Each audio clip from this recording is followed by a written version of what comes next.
नमो नमः सद्गुरुभ्यो सद्गुरुभ्यो नमो नमः। नमो नमः सद्गुरुभ्यो नमो नमः।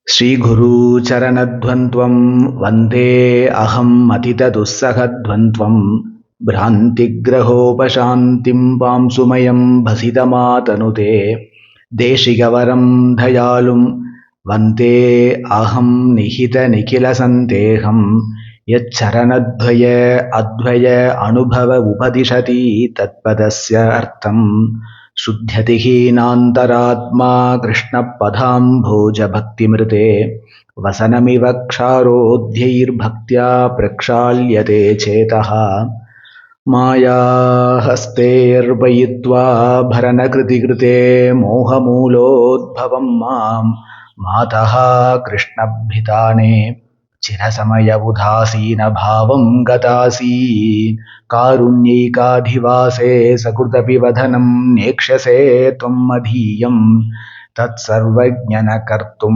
प्रभवति भवति किं नु मूलस्य शान्तिम् उदासीनस्तब्धः सततगुणः सङ्गरहितः भवांस्तादकातः परमिह भवेज्जीवनगतिः अकस्मात् अस्माद् यदि न कुरुते स्नेहमततः वसस्व स्वीयान्तर्विमलझठरे अस्मिन् पुनरपि जन्माद्यस्य यथोऽन्वयादितरश्चार्थेषु अविज्ञस्वराड् तेने ब्रह्महृताय आदिकवये मुह्यन्ति यत्सूरयः तेजो वारिमृधां यथा विनिमयो यत्र त्रिसर्गो मृषा धाम्ना स्वेन सदा निरस्तगुहं सत्यं परं धीमहि सान्त्राणन्तावबोधात्महमनुपमितं कालदेशावधिभ्यां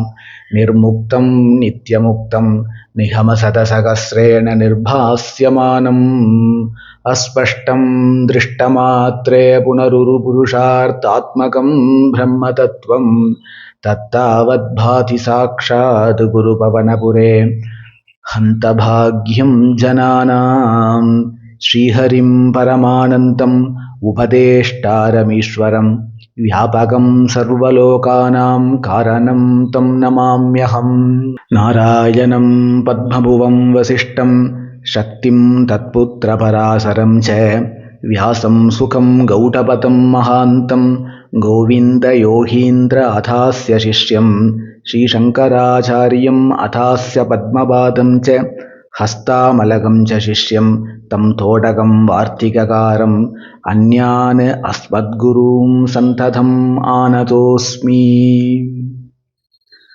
सद्गुरुनाथ महाराज की जय। सद्गुरुनाथ महाराज की जय। गोपिका जीवनस्मरणं गोविन्दा गोविन्दा गोपिका जीवनस्मरणं गोविन्दा गोविन्दा। कृष्णा गुरुवायूरप्पा कृष्णा गुरुवायूरप्पा कृष्णा गुरुवायूरप्पा कृष्णा गुरुवायूरप्पा। நேற்றைய தினம் குருவாயூருடைய ஸ்தல புராணத்தை ரொம்ப விஸ்தாரமாக பார்த்தோம். அதை யாராவது அந்த சத்சங்கத்தை கேட்கலன்னா முதல்ல அந்த சத்சங்கத்தை கேட்டுருங்க. இன்னைக்கு நாம சொல்ல போறது குருவாயூர் மகாத்மியம் அப்படின்னு ஒரு சத்சங்கம். குருவாயூர் ஸ்தல புராணத்தோடைய சத்சங்கத்தை கேட்டாதான் இன்றைய சத்சங்கத்தோட கொஞ்சம் கூட கனெக்ட் ஆகி கொஞ்சம் கூட ரசிச்சு கேட்க முடியும். இப்போ நேற்றைய தினம் சொன்னோம், பகவான் வைகுண்டத்திலிருந்து அதிசுந்தரமான தேஜோமயமான ஒரு விக்கிரகத்தை, தன்னுடையதான ஒரு விக்கிரகத்தை பிரம்மதேவருக்கு கொடுத்து, நான் வேற இல்லை இது வேற இல்லை, இதை நீ உனது லோகத்துல வச்சுட்டு ஆராதனை பண்ணிட்டு வா, உனக்கு க்ஷேமம் உண்டாகும் அப்படின்னு பகவான் சொல்ல, பிரம்மதேவர் பலாயிர வருஷம் தனது லோகத்துல பிரம்மலோகத்துல வச்சுட்டு தானே தொட்டு பூஜை பண்ணிட்டு இருந்தார். அதன் பிறகு பிரம்மதேவர்கிட்ட இருந்து பூலோகத்துல சுதபஸ்பிருஷ்ணி அப்படிங்கிற தம்பதிகளுக்கு சேர்ந்தது, அந்த விக்கிரகம் வந்து சேர்ந்தது. அவ அதை தொட்டு பூஜை பண்ணிட்டு இருந்தா. அந்த தம்பதிகள்கிட்ட இருந்து அதிதி கஷ்யபால் அப்படிங்கிற தம்பதிகளுக்கு வந்தது. அவ அதை தொட்டு ஆராதனை பண்ணிட்டு இருந்தா. அதே விக்கிரகம் கிருஷ்ணனுடைய அம்மா அப்பாவான தேவகி வசுதேவர்கிட்ட வந்தடைந்தது. அவர்களும் அதை தொட்டு பூஜை பண்ணிட்டு இருந்தா மதுரால இருக்கும்போது அதன் பிறகு கிருஷ்ணன் துவாரகையை ஆச்சரியமா நிர்ணயம் பண்ணி அதுல அத்தியாச்சரியமான சன்னதியை எழுப்பி ரிஷிகள் மூலமாக இதே விக்கிரகத்தை அங்க பிரதிஷ்டை பண்ணி தானே தொட்டு பூஜை பண்ணியிருக்கார். இப்படி இருக்க தன்னுடைய அவதார லீலை பூர்த்தி ஆயிடுத்து, தான் வைகுண்டம் போகணும், இந்த திவ்ய திருமேனியை இந்த உலகத்திலேருந்து மறைச்சென்று வைகுண்டம் போயிடணும் அப்படின்னு சங்கல்பத்தோடு கூட பிரபாச கஷேத்திரத்துல சதுர்பாகு மூர்த்தியாக கிருஷ்ணன் அமர்ந்திருக்கார். அப்படி உட்கார்ந்துட்டு இருக்கிற கிருஷ்ணரை ஓடி வந்து உத்தவர் நமஸ்கரிச்சார். கிருஷ்ணனுடைய சரணத்துல விழுந்து நமஸ்கரிச்சார். அப்பொழுது உத்தவர் பிரார்த்திக்கிறார் கிருஷ்ணரிடத்துல, கிருஷ்ணா, நான் உன்னை நாங்கள் எல்லாம் உன்னை நவநீத கிருஷ்ணனா பார்த்தோம், மாடு மேய்க்கிற ரூபத்துல கோபாலனா பார்த்தோம், ராசவிகாரியா பார்த்தோம், கோவர்தனோத்தார மூர்த்தியாக பார்த்தோம், வேணுகானம் பண்ற ரூபத்துல பார்த்தோம், மதுராதிபதியாக பார்த்தோம், துவாரகாதீசனாக பார்த்தோம், அவ்வளவையே ஜகத்குருவாக பார்த்த சாரதியாக கூட உன்னை நாங்க பார்த்துட்டோம். இப்படி பலவாறு வயக்கிரமத்துல பலவிதமான லீலைகள் பண்ற உன்னை நான் தரிசனம் பண்ணிட்டோம். நாங்கள் எல்லாம் உங்களை கண்ணார தரிசனம் பண்ணிட்டோம் கிருஷ்ணா. அதனால என்ன பலன் கிட்டியது அப்படின்னா, இந்த மாயை எங்களை கம்ப்ளீட்டா லௌகீகாலா மாற்றிடலை. நாங்கள் எல்லாம் ஸ்பிரிச்சுவல் லைஃப்ல தான் இருக்கோம். எங்களுக்கு பிராணன் எது அப்படின்னா உன்னுடைய இந்த திவ்யமங்கல விக்கிரகம், இந்த தரிசனம், இந்த சுந்தரமான ரூபந்தான் எங்களுக்கு பிராணன். அப்பேற்பட்ட இந்த திவ்யமங்கல விக்கிரகம், இந்த திவ்யமங்கல ரூபத்தை இனி உலகத்துக்கு இல்லை அப்படின்னு மறைச்சுண்டு வைகுண்டம் போகிறதா சங்கல்பிச்சுண்டு இப்ப நீ உட்கார்ந்துருக்கிய கிருஷ்ணா, இது சரியா? இது சரியில்லை கிருஷ்ணா, அப்படி பண்ணக்கூடாது கிருஷ்ணா. ஏன்னா இனி வரக்கூடிய லோகம் கலியுகம். கலியுகத்துல இருக்கிற ஜனங்கள் எல்லாம் இந்த ரூபத்துல உன்னை பார்க்கணும்னு ஆசைப்பட மாட்டாளா கிருஷ்ணா? அவர்களுக்கு ஏது கதி? தபசு பண்ணி பார்த்துக்கலாமேன்னா தபசெல்லாம் இந்த யுகத்தோட பூர்த்தி. இனி கடுமையான தபஸ் அப்படிங்கிறது கலியுகத்துல 1,00,000 பேர் இருந்தானா அதுல ஒருத்தருக்கு வேணா சாத்தியம். ஆனா 1,00,000 பேரும் இப்ப உன்னை பார்த்துட்டு இருக்கும். உன்னுடைய அருமை புரிஞ்சோ புரியாமலோ தெரிஞ்சோ தெரியாமலையோ இந்த ரூபத்தை நாங்க பார்த்துட்டு இருக்கோம். அதுதான் எங்களுக்கு ஜீவனா இருக்கு. அருமை புரியாம பார்த்தா கூட இது எங்களுக்கு போக்கியமா தான் இருக்கு. அதனால இந்த ரூபம் இனி இல்லைன்னு நீ மறைச்சுட கூடாது. அதுக்கு ஒரு வழி சொல்லுன்னு கிருஷ்ண சரணத்தை பிடிச்சிட்டு உத்தவர் கதறின்னு இருக்கார். சகாவா இருக்கிற பரம பக்தனா இருக்கிற உத்தவர் தனக்குன்னு ஒன்றும் கேட்டுக்கல, லோகஹிதார்த்தம் ஒன்று கேட்கிறாரே, ஆனால் அதை நிறைவேற்றி வைக்காம போயிடுவாரா என்ன கிருஷ்ணன்? ராத ஒன்று கேட்டு அதை கிருஷ்ணன் நிறைவேற்றி வைக்காம இருந்துட முடியுமா? அது மாதிரி இங்க உத்தவர் ஒன்று கேட்டு அதை நிறைவேற்றி வைக்காமலையா போயிடுவார்?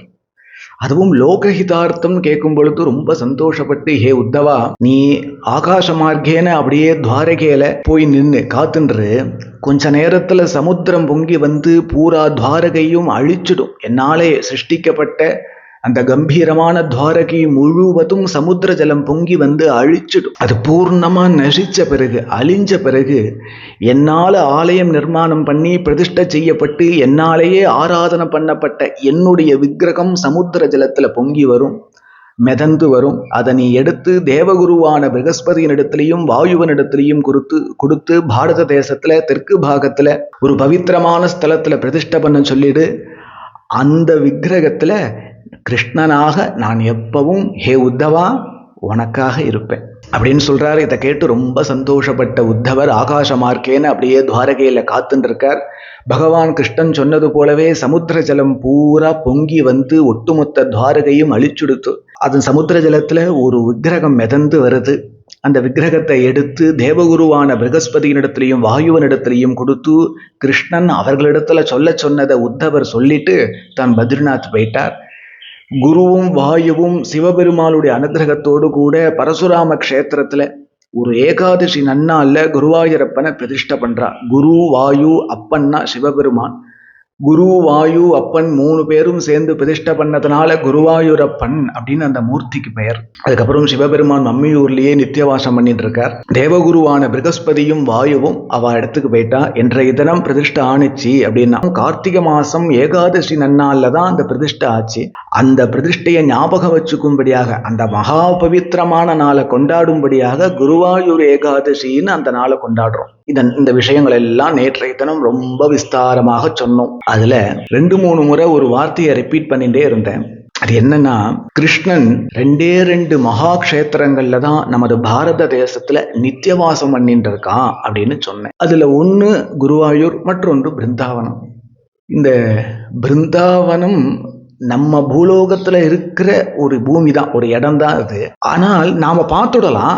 ஆனால் அதோடைய ரூல்ஸ் அண்ட் ரெகுலேஷன்ஸ், அதோடைய மகிமை அது வேற விஷயம். அதை நாம மற்றொரு சமயம் ரொம்ப விஸ்தாரமா அதை பார்க்கணும். இப்போ நம்ம குருவாயூரை பார்த்துட்டு இருக்கோம் அப்படிங்கிறத நேத்தி சொன்னேன். இப்போ நாமெல்லாம் ரொம்ப சாதாரணமான ஜனங்கள் தானே, மகான்கள் இல்லையே. அப்போ ஒரு காரியத்தை புரிஞ்சுக்கணுமானால் அதுக்கு காரணம் வேணும். அப்படிதான் நாம ஒரு காரியத்தை புரிஞ்சுக்க முடியும். மகான்கள் அப்படி இல்லை. அவளுக்கு ஒரு காரணத்தை வச்சு தான் காரியத்தை புரிஞ்சுக்கணும் அப்படிங்கிறது இல்லை. அவ போய் பார்த்து எக்ஸ்பீரியன்ஸ் பண்ணி பார்த்து பட்டுன்னு புரிஞ்சுடுவான். இந்த சாலி கிராமத்துல கிருஷ்ணன் இருக்கான் அப்படின்னா அதற்கு 1000 லட்சணங்களை சொல்லணும். இது ராதாகிருஷ்ணனுடைய சாலி கிராம மூர்த்தி அப்படின்னா அதற்கு ஸ்லோகம் சொல்லி, அதுக்கு பிரமாணம் சொல்லி, அதுக்கு ரூபத்துல இருக்கிற வித்தியாசத்தை காட்டி, இந்த லட்சணங்கள்லாம் இருக்கிறதுனால இது ராதாகிருஷ்ணனுடைய சாலி கிராமம்னு ஒரு சில காரணங்களை சொல்லி காரியத்தை புரிய வைக்கணும். மகான்கள் பார்த்த உடனே புரிஞ்சுடுவா. அறிவுனால இல்லை, அந்த ராதாகிருஷ்ணன் அந்த சாலி கிராமத்துல தரிசனம் கொடுத்து இது நான் தான் புரிய வச்சுடுவான். ஒரு உதாரணத்துக்கு சொன்னேன் இந்த உதாரணம். ஆனா நாமெல்லாம் ரொம்ப சாதாரணமான ஜனங்கள். நேற்று ஈஸியா சொல்லிட்டு போயிட்டேன், கிருஷ்ணன் குருவாயூர்ல நித்தியவாசம் பண்ணிட்டு இருக்கான் அப்படின்னு. அது காரியம். அதுக்கு சில காரணங்கள் உண்டு. அப்பதான் காரியத்தை கொஞ்சம் கூட தெளிவா புரிஞ்சுக்க முடியும். கிருஷ்ணன் தான் அங்க நித்தியவாசம் பண்ணிட்டு இருக்கான் அப்படிங்கிறது 4 காரணங்கள் மூலமாக புரிஞ்சுக்கலாம். முதல் காரணம், உத்தவர்கிட்ட கிருஷ்ணன் கொடுத்த வாக்கு. அதுதான் நாம நேற்று விஸ்தாரமா பார்த்தோம், இன்னைக்கு சுருக்கமா பார்த்தோம் இல்லையா. உத்தவர்கிட்ட கிருஷ்ணன் கொடுத்த வாக்கு பிரகாரம் கிருஷ்ணன் குருவாயூர்ல நித்தியவாசம் பண்ணிட்டு இருக்கான்.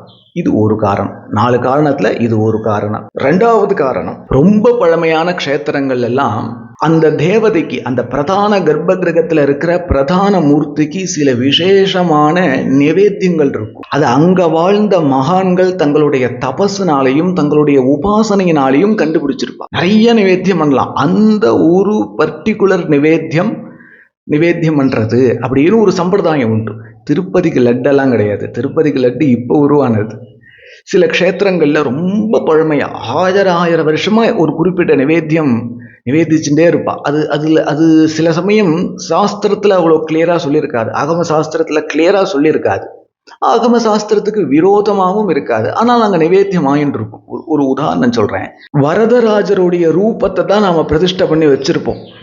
ஆனா சில சமயம் அதற்குள்ள அங்க ஏதாவது நரசிம்மனுடைய பக்தர் அந்த சன்னதியில வாழ்ந்திருக்கலாம், ஒரு வரதராஜருடைய சன்னதியில வாழ்ந்திருக்கலாம். அந்த வரதராஜரை நரசிம்மனா உபாசனை பண்ணி நரசிம்மனாவே பிரத்யக்ஷப்படுத்தியிருப்பார். ரூபமோ வரதராஜர், சாந்தமான ரூபம். ஆனா அங்க வாழ்ந்த பக்தர் அந்த சாந்தமான ரூபத்தை உக்ரக நரசிம்மராக உபாசனை பண்ணியிருப்பார். உக்ரக நரசிம்மராக தரிசனம் கிடைச்சிருக்கும். இப்ப அந்த வரதராஜருக்கு சாதாரணமா நம்ம புளியோதரை, சக்கரை பொங்கல், தயிர்ஜாத நிவேத்தியம் பண்றதோடு கூட பானகமும் நீர்மோரும் நிவேத்தியம் பண்ணணும். அதுதான் நரசிம்மருக்கு. பார்க்கறது என்ன, ரூபம் என்ன, சாந்தமான வரதராஜர். இப்படி இது விஷயம் தெரிஞ்சவா இதை பார்த்தான்னா இந்த நிவேத்தியம் என்னத்துக்காக இந்த மூர்த்திக்கு பண்றோம் அப்படிங்கிறத விஷயம் தெரிஞ்சவா புரிஞ்சுப்பா. இன்னொரு உதாரணம் சொல்றேன், இது கற்பனை இல்லை. ஊத்துக்காடு க்ஷேத்திரத்துல நிறைய நிவேத்தியம் பண்ணுவோம். புளியோதரை, சக்கரை பொங்கல், தயிர் சாதம், கதம்ப சாதம், எள்ளு சாதம் ரொம்ப விசேஷமா நிவேத்தியம் பண்ணுவோம். இதெல்லாம் இருக்கு இல்லையா.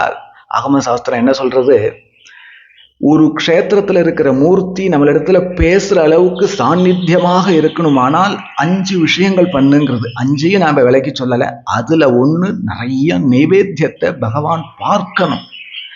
கண்ணு முன்னாடி கிலோ கணக்கில் நைவேத்தியங்களை வச்சு கண்டருளை பண்ணணும், கண்ணால பார்க்க வைக்கணும், நிறைய நைவேத்தியம் பண்ணணும். அப்படி பண்ணிட்டே இருந்தா சாநித்தியமா இருப்பார். 5 காரணத்தினால சாநித்தியமா இருப்பார். அதுல இது ஒரு காரணம்.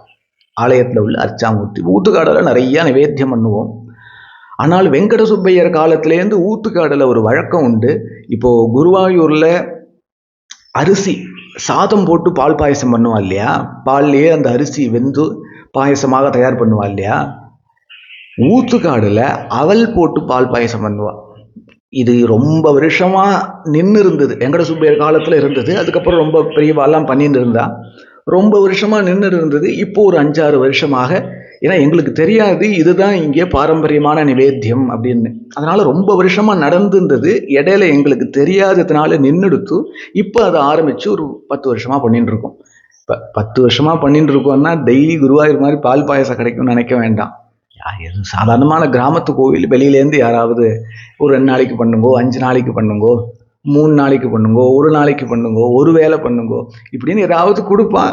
அதுக்கு தகுந்த மாதிரி பண்ணுவோம். அது வேற விஷயம், அதுக்குள்ள போக வேண்டாம். இப்போ ஊத்துக்காடு கிருஷ்ண கஷேத்திரத்துக்குன்னு ஒரு நிவேத்தியமானால் அவள் போட்டு பால் பாயசம். இன்னொன்று, இங்க 5 வயசு குழந்தையாக கிருஷ்ணன் இருக்கான். வனபோஜனம் சாப்பிட்ற வயசு அது. இந்த வனபோஜனம் பண்ற வயசு 5 வயசு. இன்னும் கோபாலனா ஆகல, பாலகோபாலனா தான் இருக்கான். இங்க ஆகம ரீதியான பூஜைகள் தவிர பாக்கி சமயங்கள்ல, உதாரணமா அர்ச்சனைக்கு தேங்காய் உடைக்கிறது இல்லை, நிவேத்தியத்துல தேங்காய் சம்பந்தமான பொருட்கள் கலக்கிறது இல்லை. அது ஏதோ வெங்கட சுப்பையர் காலத்துல அது நிவேத்தியம் பண்ணி ஊத்துக்காடு கிருஷ்ணனுக்கு வயது ஒத்துக்கலை, அதை கண்ணால் பார்த்தாராம் வெங்கட சுப்பையர். அதனால தேங்காய் உடைச்சு பண்றது இல்லை. தேங்காய் சரியா தெரியாம சில பேர் வாங்கிட்டு வந்துருவா. உள்ளூர்ல அர்ச்சனைக்கு தேங்காய் வாங்கிட்டு வந்துருவா. நம்ம அதை ரொம்பவும் மறுத்து பேச முடியாது. அப்ப என்ன பண்ணுவோம்னா, சும்மாவா கண்ணு முன்னாடி தேங்காய் உடைச்சு தேங்காவை நிவேத்தியம் பண்ண மாட்டோம். பக்கத்துல இருக்கிற வாழைப்பழத்தையோ கதலி வெத்தலை பாக்கியோ தான் நிவேத்தியம் பண்ணுவோம். இது இங்க சம்பிரதாயம். தேங்காய் சம்பந்தமா எதுவும் இல்லை. ஆகம ரீதியான பூஜைகள்ல பாலகோபாலனா இல்லாம சர்வேஸ்வரனாக இருப்பான், அப்படி பெரியவா அப்படி சொல்லியிருக்கான். இது இந்த மூர்த்தியுடைய குணத்தை, சுபாவத்தை நாம புரிஞ்சுன்ற முடியும். இந்த உபாசனா மார்க்கத்தை பத்தி நாம புரிஞ்சுன்ற முடியும். குருவாயூர்ல குருவாயூரப்பனுடைய அந்த அர்ச்சாமூர்த்தியோடைய ரூபம்னு பார்த்தேன்னா சங்கு சக்கரம் கத பத்மம்னு நாராயணனுடைய ரூபந்தான் இருக்கு. ஆனால் அங்க நிவேதனம் பண்ற பொருட்கள் எல்லாம் வச்சு பார்த்தோமானால் இது கிருஷ்ணன்னு நன்னா தெரிஞ்சுடலாம். என்ன நிவேத்தியம் பண்ணுவான்னா, நிறைய வெண்ணெய் நிவேத்தியம் பண்ணுவா. ஒயிட் சுகர் ஜீனி இருக்கு இல்லையா, அதை மாவு மாதிரி அப்படியே கூட நிவேத்தியம் பண்ண மாட்டா. அதை நல்லா நெய்ய அரைச்சிடுவா. குழந்தையோ இல்லையோ, பாலகோபாலனோ இல்லையோ, நல்லா மாவு மாதிரி அரைச்சிடுவா. அது பிரசாதமா வெளியில ஜனங்களுக்கு கிடைக்கும். 5 ரூபாயோ 10 ரூபாயோ பாக்கெட், ஒரு சின்ன பாக்கெட் கொடுப்பா. அதுக்கப்புறம் நிறைய கதலீபல நிவேத்தியம் பண்ணுவா, உண்ணியப்ப நிவேத்தியம் பண்ணுவா. அப்புறம் எல்லாருக்கும் தெரிஞ்ச பால் பாயசம், நெய் பாயசம், அடப்பிரதமன், இரட்டி பாயசம், இப்படி இப்படி இப்படி இருக்கிற கிருஷ்ணனுக்கு பிடிச்ச நிவேத்தியங்களா பண்ணுவா. இந்த நிவேத்தியங்கள்லாம் வச்சு பார்க்கும்போது இது கிருஷ்ணனுக்குன்னு பிரத்யேகமா உரியதுன்னு நன்னா தெரிஞ்சுக்கலாம். நரசிம்மராவ் என்ன சாப்பிட போறார், ராமனாவ் என்ன சாப்பிட போறார், சரித்திரம் என்ன, கிருஷ்ணனான வெண்ணெய் சாப்பிடுவார். வெண்ணெய் நிறைய நிவேத்தியம் பண்ணுவார். அந்த வெண்ணெய் பிரசாதம் கூட வெளியில இப்போ கிடைக்கிறது, கவுண்டர்ல, பிரசாத கவுண்டர்ல கிடைக்கிறது. இதுல குருவாயூர்ல மாத்தியானிகத்துல தயிர் சாதமும் உப்பு மாங்காவும் நிவேத்தியம் பண்ணுவா. எல்லா நாளும் உண்டு. அது நிவேத்தியம் பண்றதுக்கு ஒரு ஆச்சரியமான கதை இருக்கு. அது இப்போ சந்தர்ப்பம் இல்லை, அதை மற்றொரு சமயம் பார்ப்போம். இப்படி எல்லாம் அந்த நிவேத்திய பொருட்களை வச்சு குருவாயூர் க்ஷேத்திரத்துல கிருஷ்ணன் நித்தியவாசம் பண்ணிட்டு இருக்கான் அப்படின்னு புரிஞ்சிடலாம். இது 2வது காரணம். 4 காரணத்துல இது 2வது காரணம். 3வது காரணம், நாம 1000 கருத்து வச்சுட்டு இருக்கலாம். எனக்கு இது ராமன்னு சொல்லதான் பிடிச்சிருக்கு, நான் ராமன்னு சொல்லுவேன். குருவாயூரப்பனை நான் கிருஷ்ணன்னு சொல்லுவேன், ஏன்னா எனக்கு கிருஷ்ணனை பிடிக்கும். அதெல்லாம் இல்லை, நாராயணியம் படிக்கும் போதே நரசிம்மர் தரிசனம் கொடுத்தாரு, நரசிம்மர் தான்னு சொல்லுவேன். 1000 கருத்து 1000 பேருக்கு சொல்லலாம் இல்லையா?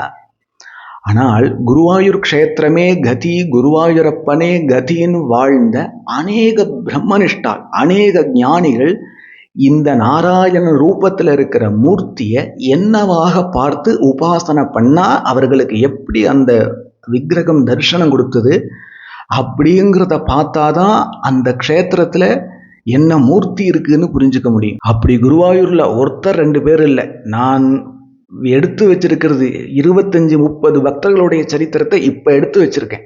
அதெல்லாம் ஒன்னொன்னா பார்க்க போறோம். குருவாயூரப்பருடைய பக்தர் சரித்திரம் அப்படின்னு ஒரு நாளைக்கு ஒண்ணுன்னு பார்க்க போறோம். அத்தனை பேருமே மறந்தும் நாராயணன்னு பார்க்கல, மறந்தும் நாராயணன்னு பார்க்கல. என் கிருஷ்ணா குருவாயூரப்பா, கிருஷ்ணா கிருஷ்ணா கிருஷ்ணா, பொன்னுண்ணி கண்ணா, உன்னிக்கண்ணா, கிருஷ்ணா பாலகோபாலா, இப்படிதான் பார்த்துருக்கா. எப்படி ரூபம் தான் சுஸ்பஷ்டமா இருக்கும் இல்லையோ, சங்கு சக்கரம் கத பத்மன்னு வைகுண்டபதியா நாராயணனா அல்லவா இருக்கார். சரித்திரமும் அப்படி இல்லை இருக்கு. சரித்திரத்தை எடுத்து பாருங்க. பிரம்மதேவருக்கு நாராயணன் தன்னை விக்கிரகமா மாற்றி கொடுத்தார். பிரம்மதேவரும் நாராயணன்கிற பாவத்துல தான் பூஜை பண்ணார்.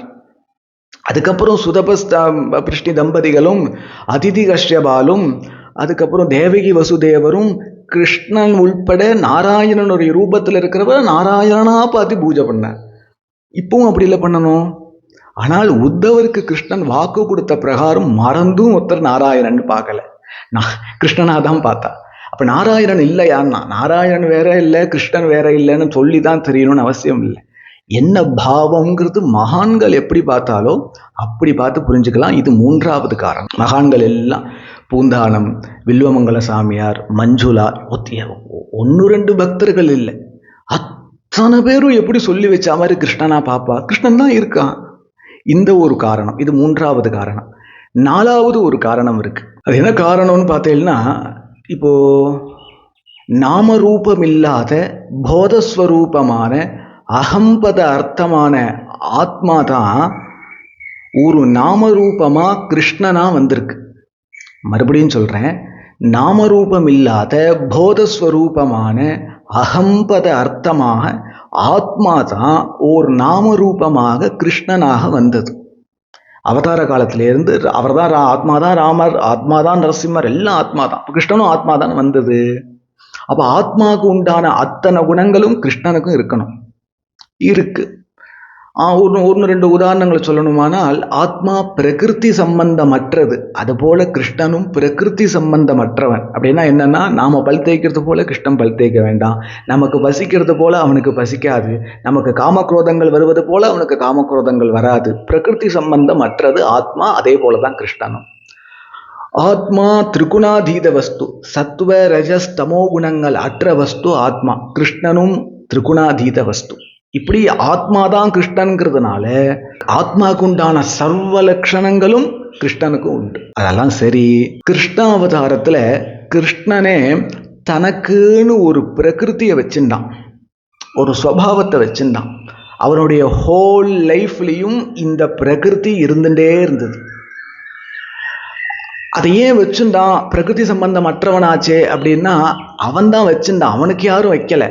அவன் ஏன் வச்சுட்டான்னா, அந்த தன்னுடைய பிரகிருதி மூலமாக உலக ஜனங்களுக்கு ஒரு பாடத்தை கொடுக்கணும். உலக ஜனங்களுக்குன்னா நமக்கெல்லாம் ஒரு பாடத்தை கொடுக்கணும், கிருஷ்ண பக்தாளுக்கெல்லாம் ஒரு பாடத்தை கொடுக்கறதுக்கு தனக்குன்னு ஒரு பிரகிருதி வச்சுட்டான். அது என்ன பிரகிருதி அப்படின்னா, கிருஷ்ணாவதாரத்தை பார்த்தோமானால் ஆரம்பத்திலேருந்து ஆரம்பிச்சு கடைசி பரியந்தம் இருக்கிறதுக்குள்ள கிருஷ்ணாவதாரம் தான் ரொம்ப துக்ககரமான அவதாரம். துக்ககரமான அவதாரமா? சந்தேகமே இல்லை, கிருஷ்ணாவதாரம் தான் ரொம்ப துக்ககரமான அவதாரம். என்ன சுவாமி சொல்றேன், என்ன சொல்ற? கிருஷ்ணா குருவாயூரப்பான்னு நினைச்சுட்டாலே நம்ம லைஃபே ஜிலி ஜிலி ஜிலின்னு மாறிடுமே, நமக்கே கஷ்டம் துன்பம் லைஃப்ல வராதே. கிருஷ்ணாவதாரமே துக்கமயமானதுங்கிறே, அது எப்படி சொல்லலாம் நீங்க அப்படின்னா, கிருஷ்ணனை பார்த்தா அவன் துக்கமானவனா இருக்க மாட்டான்.